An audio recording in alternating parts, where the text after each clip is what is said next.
Hello everyone, कैसे हो आप सब। एक बार पुनः स्वागत है आप सभी का हमारे अपने YouTube channel Shiv coaching classes पर। उम्मीद करता हूं आप सभी मस्त होंगे, बेहतर होंगे, आप सभी की पढ़ाई भी अच्छे से चल रही होगी। आज की इस वीडियो में हम क्लास 12 बायोलॉजी में 3 से 4 इंपॉर्टेंट क्वेश्चन देखने वाले हैं और सारे के सारे क्वेश्चन काफी इंपॉर्टेंट हैं आपके बोर्ड एग्जाम के लिए। तो ये चारों ऐसे क्वेश्चन है जो कि अक्सर आपके एग्जाम में पूछे जाते हैं। सबसे पहले हम देखेंगे प्रसव यानी कि पार्चुरेशन क्या होता है और प्रसव की क्रिया में कौन कौन से हार्मोन्स शामिल हो सकते हैं ये भी देखेंगे। इसके बाद हम देखेंगे अप्रा या प्लेसेंटा क्या होता है, इसके कार्यों के बारे में देखेंगे कि अप्रा या प्लेसेंटा के कौन कौन से कार्य होते हैं। फिर एक इंपॉर्टेंट क्वेश्चन देखेंगे कि मां का जो दूध होता है वो नवजात शिशु के लिए सबसे अच्छा माना जाता है, क्यों, ये भी क्वेश्चन देखने वाले हैं। इसके बाद चौथा इंपॉर्टेंट क्वेश्चन देखेंगे अंड जनन व शुक्र जनन की क्रिया में अंतर, यानी differences between oogenesis and spermatogenesis. तो 4 इंपॉर्टेंट यहां पे क्वेश्चन को हम कवर करने वाले हैं आज की इस वीडियो में। तो चलिए सीधे वीडियो को स्टार्ट करते हैं। सबसे पहले हम समझते हैं कि प्रसव क्या होती है, ठीक है। यह प्रसव कौन सी क्रिया होती है, कितने दिनों की होती है और इस प्रक्रिया में होता क्या है, कौन कौन से हार्मोन्स शामिल होते हैं। तो देखिए, कोई भी नवजात शिशु है उसके जन्म लेने की जो प्रक्रिया होती है इसी को हम बोलते हैं प्रसव यानी कि पार्चुरेशन। अब गर्भाशय के अंदर क्या होता है, निषेचन के बाद आप देखेंगे पूरे 9 महीने तक किसी भी जीव का विकास होता है। पूरा का पूरा जो भ्रूण है वो डेवलप होकर के एक शिशु का निर्माण करेगा। तो वो जो शिशु कंप्लीट हो जाएगा, उस कंप्लीट शिशु के जब बाहर निकलने की प्रक्रिया होगी उसी को तो हम क्या बोलेंगे, उसी को हम बोलेंगे क्या, प्रसव। तो प्रसव एक ऐसी प्रक्रिया होती है जिसमें किसी भी फीमेल को अत्यधिक मात्रा में दर्द होता है, पीड़ा होती है। इस दौरान होता क्या है कि गर्भाशय की जो ग्रीवा होती है, गर्भाशय की ग्रीवा आप समझते हैं, गर्भाशय की जो सक्रिय नली होती थी ग्रीवा, तो गर्भाशय का सबसे लास्ट पॉइंट होता है ग्रीवा। गर्भाशय 3 भागों से मिलकर के बना होता है, हमने आपको बताया था। फंडस होता है, यूट्रस बॉडी होता है और ग्रीवा होता है। तो जैसे ही ग्रीवा वाला जो भाग होता है गर्भाशय का, उसमें संकुचन स्टार्ट हो जाता है, यानी वो धीरे धीरे गर्भाशय की ग्रीवा धीरे धीरे खुलने लग जाती है। तब इस स्थिति में क्या होगा, किसी भी फीमेल को अत्यधिक मात्रा में पीड़ा होगी। और उसी दौरान आपको याद रखना है कि एक इंपॉर्टेंट हार्मोन है जिसका नाम है ऑक्सीटोसिन, ठीक। ये ऑक्सीटोसिन हार्मोन्स रिलीज होता है और यही ऑक्सीटोसिन हार्मोन्स गर्भाशय की जो गुहा होती है उसको संकुचन और शिथिलन के लिए बार बार मदद करती है, जिस दौरान आसानी से बच्चा जो है बाहर आ जाता है। तो किसी भी नवजात शिशु के जन्म लेने की प्रक्रिया को हम क्या बोलते हैं, प्रसव कहते हैं, ठीक है। तो प्रसव पीड़ा की जो शुरुआत होती है वो ग्रीवा के संकुचन व मुख खुलने से होती है। जैसे ही ग्रीवा का मुख खुलता है यानी कि संकुचन होता है गर्भाशय में, तो जैसे ही गर्भाशय की ग्रीवा में संकुचन होगा वैसे ही प्रसव की प्रक्रिया स्टार्ट होगी और वैसे ही शिशु जन्म भी होगा। तो किसी भी नवजात शिशु के जन्म लेने की जो प्रक्रिया होती है इसको हम क्या बोलते हैं, प्रसव बोलते हैं। प्रसव का जो समय होता है कितना होता है, देखिए किसी भी मनुष्य के अंदर क्या हुआ, निषेचन हुआ, किसी भी फीमेल के अंदर क्या हुआ, निषेचन हुआ। निषेचन आपको पता है कहां होता है, अंडवाहिनी में होता है। तो मनुष्य में निषेचन से लेकर के प्रसव तक का जो औसत काल होता है वो 9 महीने का होता है। कितना होता है, 9 महीने का। मतलब निषेचन अगर हो गया है किसी फीमेल के अंदर तो उसके बाद 9 महीने का समय लगता है, तब जाकर के प्रसव की प्रक्रिया जो है शुरू होती है, ठीक है। तो निषेचन से लेकर के जो 9 महीने का समय होता है ये पूरा का पूरा 9 महीने का समय लग जाता है प्रसव की क्रिया आने के लिए।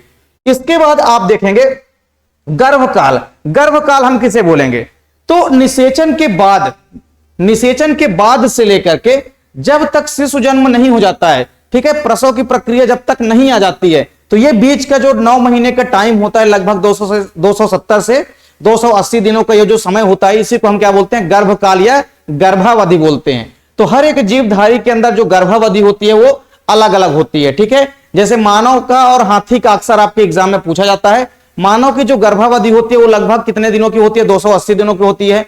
कहीं कहीं पे 270 दिन भी लिखा मिल जाता है। तो 270 से लेकर के 280 दिन की मानव की गर्भावधि होती है, यानी कि गर्भकाल होता है। फिर हाथी का पूछा जाता है तो हाथी की जो गर्भावधि होती है वो होती है कितनी, वो होती है 641 दिनों की, ठीक है।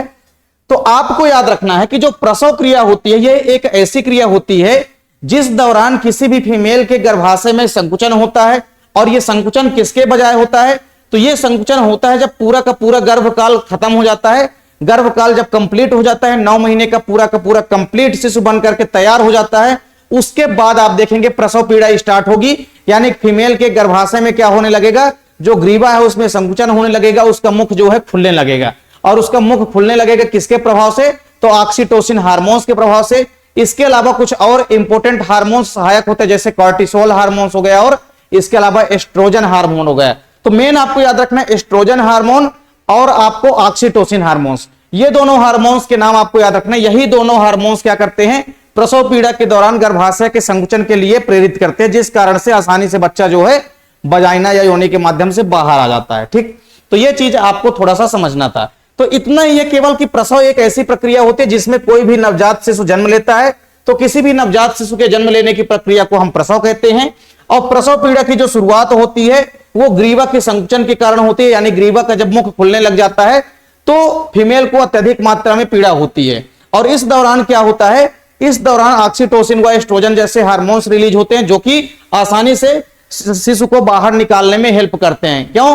क्योंकि ये दोनों हार्मोन्स जब रिलीज होते हैं तो गर्भाशय में अत्यधिक मात्रा में संकुचन होने लग जाता है, जिस कारण से आसानी से जो शिशु है वो खिसक करके बाहर आ जाता है। तो यही है प्रसव की प्रक्रिया। ठीक है, तो यह एक आसान सी पूरी की पूरी आप कह सकते हैं कि एक आसान सा क्वेश्चन है जिसको आप लोगों को अच्छे से तैयार कर लेना है। तो प्रसव में बस आपको इतना ही बताना है कि नवजात शिशु के जन्म लेने की प्रक्रिया को हम प्रसव कहते हैं। तो प्रसव के दौरान प्रसव पीड़ा होती है फीमेल के अंदर, जो कि कब स्टार्ट होती है, जब ग्रीवा वाले भाग में संकुचन होता है। और यह संकुचन कब होता है, जब ऑक्सीटोसिन और एस्ट्रोजन जैसे हार्मोन्स का सिक्रेशन होता है। और इनका सिक्रेशन कब होगा, जब आप देखेंगे कि पूरे के पूरे जो शिशु का डेवलपमेंट हो रहा है वो जब 9 महीने का कंप्लीट हो जाएगा, पूरा बन करके तैयार हो जाएगा, उसके बाद ही प्रसव पीड़ा होती है। मतलब निषेचन के 9 महीने बाद प्रसव पीड़ा स्टार्ट होती है और उस काल को हम बोलते हैं गर्भकाल। ठीक है, तो निषेचन से लेकर के जो गर्भावधि होती है वो टोटल जो है 9 महीने की होती है। ठीक है, यानी लगभग 270 से 280 दोनों की होती है। तो ये चीज आपको याद रखना, प्रसव या पार्चुरेशन क्या होता है। काफी आसान सा क्वेश्चन है, छोटा सा क्वेश्चन है। फिर इसके बाद आपको दूसरा इंपॉर्टेंट क्वेश्चन तैयार करना है कि जो मां का दूध होता है उसको किसी भी नवजात शिशु के लिए सबसे अच्छा क्यों माना जाता है। मान लीजिए नवजात शिशु का मतलब है कि जो शिशु अभी अभी पैदा हुआ है, अभी अभी जो है वो गर्भाशय से बाहर निकला है, तो उसको स्टार्टिंग के कुछ दिनों के लिए मां का दूध ही क्यों आवश्यक माना जाता है। ऐसा क्या है मां के दूध में कि वो ज्यादा आवश्यक माना जाता है किसी भी नवजात शिशु के लिए। तो आपको 2 बातें याद रखनी है। पहली बात तो ये कि जैसे ही कोई नवजात शिशु जन्म लेता है उसके जस्ट बाद जो 4-5 दिनों तक मां के स्तन से जो दूध निकलता है उस दूध को हम क्या बोलते हैं, उस दूध को हम बोलते हैं कोलोस्ट्रम। क्या बोलते हैं, कोलोस्ट्रम बोलते हैं। ठीक, पहली चीज तो आपको याद रखना है कि मां के दूध को हम नवजात शिशु के लिए एक अच्छा स्रोत मानते हैं। क्यों मानते हैं, तो उसके कई सारे रीजन हैं, लेकिन आपको सबसे पहले यह पता होना चाहिए कि जो स्टार्टिंग के कुछ दिनों तक दूध निकलता है मां के स्तन से, उस दूध को हम क्या बोलते हैं, तो उस दूध को हम कोलोस्ट्रम बोलते हैं, या उसको हम क्या बोलते हैं, खीस बोलते हैं। क्या बोलते हैं, खीस अथवा कोलोस्ट्रम बोलते हैं। पहली बात पता चल गई कि दूध को हम बोलते क्या है, जो स्टार्टिंग के कुछ दिनों तक निकलता है। तो कोई भी नवजात शिशु जब जन्म लेता है तो उसके कुछ दिनों तक मां के स्तन से जो दूध निकलता है वो गाढ़ा पीले रंग का होता है। ठीक है, वो गाढ़ा होता है और हल्का पीले रंग का होता है। ठीक है, जिसको हम बोलते हैं कोलोस्ट्रम। ये बात समझ में आ गई आपको। अब पूछा गया है कि मां के दूध को नवजात शिशु के लिए सबसे अच्छा क्यों माना जाता है, तो उसके 2 कारण हैं। सबसे पहला कारण यह है कि जो स्टार्टिंग के दिनों में मां का दूध निकलता है उसमें प्रोटीन की मात्रा क्या होती है, बहुत अधिक मात्रा होती है, और इसके अलावा खनिज लवणों की मात्रा अत्यधिक मात्रा में होती है। तो स्टार्टिंग के कुछ दिनों तक मां के स्तनों से जो दूध निकलता है उसमें प्रोटीन और खनिज लवणों की मात्रा अत्यधिक होती है, पहली पॉइंट। और दूसरी चीज आपको क्या याद रखना है कि स्टार्टिंग के कुछ दिनों तक मां के स्तन से जो दूध निकलता है उसमें कई सारे प्रतिरक्षी गुण पाए जाते हैं, यानी कई सारे एंटीबॉडी, कई सारे प्रतिरक्षी मतलब एंटीबॉडी गुण जो है पाए जाते हैं। ठीक है, तो ये चीज आपको याद रखना है। और ये एंटीबॉडी क्या करते हैं, किसी प्रकार से जीवाणुओं से या छोटे मोटे संक्रमणों से क्या करता है, उस नवजात शिशु को सुरक्षा प्रदान करने का कार्य करता है। तो 2 इंपॉर्टेंट कारण है। पहला कारण ये कि मां के दूध में प्रोटीन व खनिज लवणों की भरपूर मात्रा होती है। ठीक है, और दूसरी चीज ये कि उस दूध में अत्यधिक मात्रा में एंटीबॉडी जो है उत्पन्न होते हैं, यानी एंटीबायोटिक गुण होते हैं, जो कि क्या करते हैं, किसी भी कीटाणु या जीवाणुओं को नष्ट करने में अहम भूमिका निभाते हैं। तो केवल और केवल 2 नंबर में यह क्वेश्चन आपके एग्जाम में पूछा जा सकता है, इसको आपको आसानी से तैयार कर लेना है। यही बताना है आपको सिंपल सा कि जैसे ही किसी भी शिशु का जन्म होता है उसके कुछ दिनों तक मां के स्तन से जो दूध निकलता है उसको हम कोलोस्ट्रम बोलते हैं। और ये क्यों अच्छा स्रोत माना जाता है किसी भी नवजात शिशु के लिए, तो सिंपल सी बात है कि इसमें प्रोटीन और खनिज लवणों की अत्यधिक मात्रा होती है, और दूसरी बात यह कि इसमें अनेक जो है प्रतिरक्षी गुण जो है पाए जाते हैं। ठीक, तो ये आपको दो कारण याद रखना है। स्क्रीनशॉट अगर आप लेना चाहते हैं तो आप लोग आसानी से स्क्रीनशॉट ले सकते हैं। अब हमारा अगला क्वेश्चन है अपरा या प्लेसेंटा क्या होता है। ठीक है, अपरा या प्लेसेंटा आपको बताना है क्या होता है, और अपरा या प्लेसेंटा के कौन कौन से इंपॉर्टेंट कार्य होते हैं। ठीक है, तो सबसे पहले तो हम समझते हैं अपरा या प्लेसेंटा क्या होता है। ठीक, तो ये है गर्भाशय का एक डायग्राम, और गर्भाशय के अंदर क्या होता है, एक द्रव भरा होता है। क्या भरा होता है, गर्भाशय के अंदर एक द्रव भरा होता है। ठीक है, तो फीटस यानी कि भ्रूण के चारों तरफ एक द्रव भरा होता है जिसको हम बोलते हैं एमनियोटिक द्रव। क्या बोलते हैं, एमनियोटिक द्रव बोलते हैं। तो ये जो संरचना आप देख सकते हैं, ये वाली जो आपको संरचना दिख रही है, ये वाली संरचना, ये संरचना कहलाती है अपरा या प्लेसेंटा। ये जो संरचना होती है इसको हम क्या बोलते हैं, इसी को हम बोलते हैं अपरा या प्लेसेंटा। ठीक है, तो प्लेसेंटा या अपरा हम इसी को बोलते हैं। ठीक है, तो प्लेसेंटा या अपरा जो होती है ये एक ऐसी संरचना होती है जो विकसित हो रहे भ्रूण को पोषण प्रदान करती है, विकसित हो रहे भ्रूण को कई सारे पदार्थों का संवहन कराती है, या विकसित भ्रूण के अंदर जो भी उत्सर्जित पदार्थ है उसको बाहर निकालने में हेल्प करती है। ठीक है, इसके अलावा जो भी गैसें होती है उन गैसों का विनिमय भी इसी अपरा या प्लेसेंटा के माध्यम से होता है। ठीक है, तो आपको याद रखना है कि अपरा या प्लेसेंटा जो है एक ऐसी रचना होती है जो भ्रूण एवं मादा के रुधिर में क्या करती है, पदार्थों का विनिमय होता है। ठीक है, तो मादा और भ्रूण इन दोनों के मध्य है ना, इन दोनों के मध्य रुधिर में जो पदार्थों का विनिमय होता है, रुधिर के माध्यम से जो पदार्थों का विनिमय होता है, इसको हम क्या बोलते हैं, इसी संरचना को हम बोलते हैं अपरा या प्लेसेंटा। तो अपरा या प्लेसेंटा एक ऐसी रचना होती है जो विकसित हो रहे भ्रूण को मादा से रुधिर के माध्यम से विभिन्न प्रकार के पदार्थों का विनिमय कराती है, विभिन्न प्रकार के पोषक तत्वों को प्रोवाइड कराती है। तो उसी संरचना को हम बोलते हैं अपरा या प्लेसेंटा। तो सिंपल सी परिभाषा है कि एक ऐसी रचना जिसके द्वारा भ्रूण एवं मादा के रुधिर में क्या होता है, पदार्थों का विनिमय होता है, उसी रचना को हम बोलते हैं अपरा या प्लेसेंटा। आप लोगों ने इस प्रकार से अपरा या प्लेसेंटा की संरचना देखी होगी।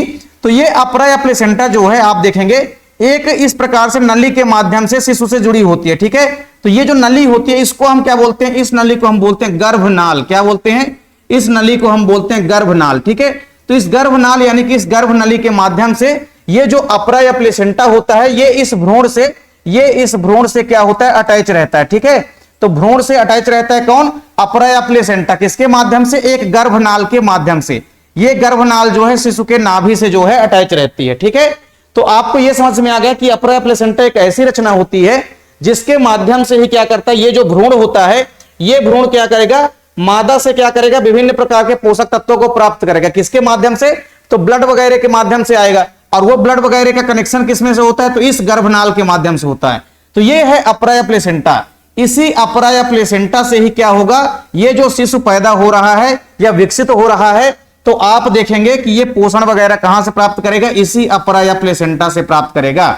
तो ये अपरा या प्लेसेंटा है। जैसे ही शिशु का जन्म होता है उसके बाद अच्छे से अपरा या प्लेसेंटा को ऐसे यहां अपरा या प्लेसेंटा को पूरा अच्छी तरह से हाथ डाल करके यहां से एक ऐसी संरचना होती है जिसके माध्यम से उसको पूरे के पूरे गर्भाशय के अंदर डाल करके एक बार चेक कर लिया जाता है, एक बार अच्छे से देख लिया जाता है कि अपरा या प्लेसेंटा का कुछ भाग बचा तो नहीं है गर्भाशय के अंदर।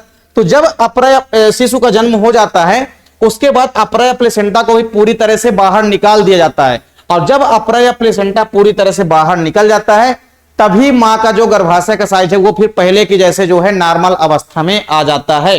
तो अपरा या प्लेसेंटा जो है एक ऐसी रचना होती है जिसके द्वारा भ्रूण एवं मादा के मध्य क्या होता है, रुधिर में पदार्थों का विनिमय होता है। ठीक है, तो सिंपल सी एक रचना होती है ये अपरा या प्लेसेंटा, और इसी के माध्यम से जो मादा होती है वो अपने ब्लड के माध्यम से क्या करती है, इस विकसित हो रहे शिशु को पोषण प्रोवाइड कराती है, और इसके अंदर जो भी गैसों का विनिमय होगा वो जो है प्रोवाइड कराती है। तो आप समझ गए होंगे कि प्लेसेंटा के कार्य क्या होते हैं। सबसे पहला कार्य है पोषण यानी कि न्यूट्रिशन। तो अपरा या प्लेसेंटा के माध्यम से ही जो विकसित हो रहा भ्रूण होता है ये क्या करता है, पोषण प्राप्त करता है। तो पहला काम तो प्लेसेंटा का क्या होता है, विकसित हो रहे भ्रूण को पोषण प्रदान करना। फिर दूसरा नंबर है गैसों का विनिमय। दूसरा नंबर क्या है, गैसों का विनिमय। ठीक है, दूसरा नंबर क्या है, गैसों का विनिमय। जो भी गैसों का विनिमय होगा मतलब मादा से जो गैसें जाएगी अंदर नवजात शिशु तक, और उस नवजात शिशु के अंदर से जो व्यर्थ या अपशिष्ट गैसें बाहर निकलेगी तो वो अप्राय प्लेसेंटा उसको निकाल करके बाहर निकालने में अहम भूमिका निभाएगा। तो जैसे मान लीजिए अब विकसित हो रहे भ्रूण को ऑक्सीजन चाहिए तो वो अप्राय प्लेसेंटा के माध्यम से ही लेगा, और मादा को अप्राय प्लेसेंटा में आकर के जो ऑक्सीजन है वो ब्लड के माध्यम से ही ऑक्सीजन कहां आएगा, शिशु तक आएगा। तो किसी भी पदार्थ का जो विनिमय होगा ब्लड के माध्यम से ही होगा। जैसे ऑक्सीजन मान लीजिए मादा के अंदर से होती हुई अगर शिशु तक पहुंचेगी तो किसके माध्यम से पहुंचेगी, ब्लड के माध्यम से ही पहुंचेगी। फिर अगर मान लीजिए इस नवजात शिशु के अंदर से कार्बन डाइऑक्साइड वगैरह अगर रिलीज हो रही है, बाहर निकल रही है, तो वो भी कहां से निकलेगी, वो भी निकलेगी प्लेसेंटा के माध्यम से ही निकलेगी। यानी गैसों का जो भी विनिमय होगा वो किसके माध्यम से होगा, प्लेसेंटा के माध्यम से होता है। तीसरा इंपॉर्टेंट चीज क्या है, संग्रहण एवं पाचन।